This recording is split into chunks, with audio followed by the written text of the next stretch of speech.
கிறிஸ்துவுக்குள் மிகவும் பிரியமானவர்களே, இயேசு கிறிஸ்துவின் நாமத்தில் உங்கள் யாவரையும் அன்போடு கூட நான் வாழ்த்துகிறேன்.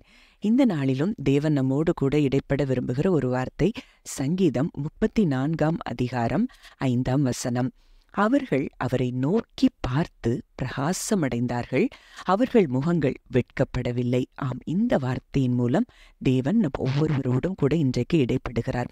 இந்த நாளிலும் கூட நீங்க நிறைய பேர் ஒரு கலக்கமான சூழ்நிலையில இந்த இடத்துல நான் வெட்கப்பட்டுவனோ, இந்த சூழ்நிலை எனக்கு வெட்கமாய் போய்விடுமோ என்று சொல்லி நீங்க கலங்கி கொண்டிருக்கலாம்.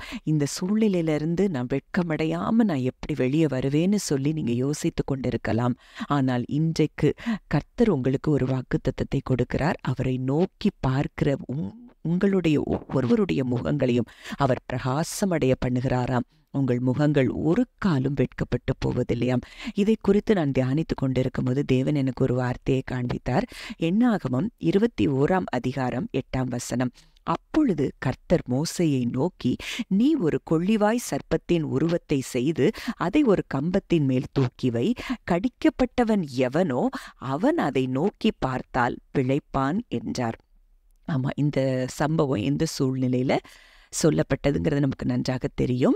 மோசேக்கு விரோதமாய் தேவனுக்கு விரோதமாய் இஸ்ரவேல் மக்கள் முறுமுறுத்த பொழுது அங்கே கொள்ளிவாய் சர்ப்பங்கள் இஸ்ரவேல் மக்களை அநேக பேரை கடித்ததினால அவங்க செத்துப்போன நிலைமையில ஜனங்கள் மோசே கிட்ட வந்து கர்த்தருக்கும் உமக்கும் விரோதமாய் பேசினதினால் பாவம் செய்தோம், சர்ப்பங்கள் எங்களை விட்டு நீங்கும்படி கர்த்தரை நோக்கி விண்ணப்பம் பண்ணணும்னு சொல்றாங்க. அப்போ கர்த்தர் இந்த மறுமொழியை மோசேக்கு கொடுக்கிறார்.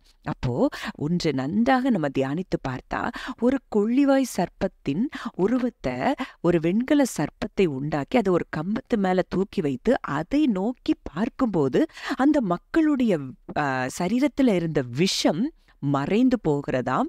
அவர்கள் பிழைத்து கொள்கிறார்கள். எவ்வளோ பெரிய ஒரு அதிசயமான ஒரு காரியம். ஒரு பாம்பின் விஷம் சரீரத்துல பரவும் போது நிச்சயமாய் அந்த மனுஷன் மரித்து போவான்.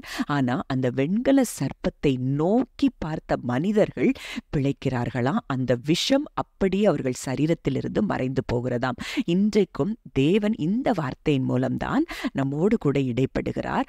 அவரை நோக்கி பார்க்கும்போது நம் வாழ்க்கையில இருக்கிற எல்லா போராட்டங்களும், எல்லா விதமான எதிரான சூழ்நிலைகளும், வெட்கப்படுத்துகிற சூழ்நிலைகளும் அது மறைந்து போகும். நம் முகங்கள் பிரகாசமடையும். மேலும் இன்னொரு வசனத்தை கூட நம்ம பார்க்கலாம். ஏசாயா 45 அதிகாரம் 22 பூமியின் எல்லை எங்கும் உள்ளவர்களே, என்னை நோக்கி பாருங்கள், அப்பொழுது ரட்சிக்கப்படுவீர்கள். நானே தேவன், வேறொருவரும் இல்லை. ஆம், இந்த வார்த்தையின் மூலம் நம் தேவன் மறுபடியும் நம்மோடு கூட அதே வார்த்தையை உறுதிப்படுத்துகிறார். அவரை நோக்கி பார்க்கும் பொழுது நமக்கு நிச்சயமாய் ரட்சிப்பு உண்டு.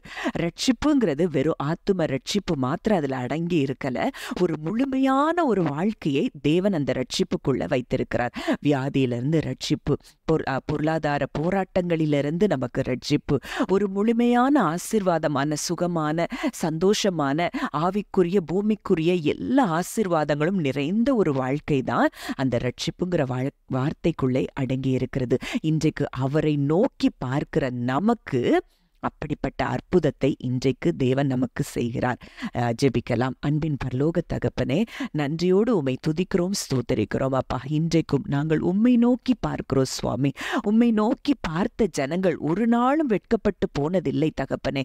இந்த நாளிலும் அப்படிப்பட்ட பயங்களோடு நாங்கள் வெட்கப்பட்டு போய்விடுவோமோ, அவமானப்பட்டு போய்விடுவோமோ, இந்த இடத்துல நாங்கள் தலை குனிந்து போய்விடுவோமோ என்று சொல்லி பயந்து கொண்டிருக்கிற உம்முடைய பிள்ளைகளுக்கு நீர் உம்முடைய வாக்குத்தத்தத்தை கொடுத்து பலப்படுத்துகிற கிருபைக்காய் நன்றி செலுத்துகிறோம். இன்றைக்கு உம்மையே நோக்கி பார்த்து கொண்டிருக்கிற அந்த பிள்ளைகளுடைய முகங்களை நீர் பிரகாசிக்க பண்ணுவேன் என்று சொல்லி நீர் வாக்கு கொடுக்கிறபடியினால் அப்பா, அப்படியே அவர்களுடைய வாழ்க்கையில அவர்கள் ஒவ்வொருவருடைய முகங்களையும் நீர் பிரகாசிக்க பண்ணுகிற கிருபைக்காய் நன்றி செலுத்துகிறோம். அப்பா, இதை கேட்கிற ஒவ்வொருவருடைய வாழ்க்கையிலும் இன்றைக்கே அந்த அற்புதத்தை என் தேவன் நீர் செய்கிறபடியினால் நன்றி செலுத்துகிறோம். ஒரு நாளும் உம்முடைய பிள்ளைகளை வெட்கப்படுத்தாத தேவன், ஒரு தகப்பன் நீர் எங்களுக்கு இருக்கிறதினாலே அப்பா, நாங்கள் ஒரு நாளும் சோர்ந்து போக தேவையில்லை.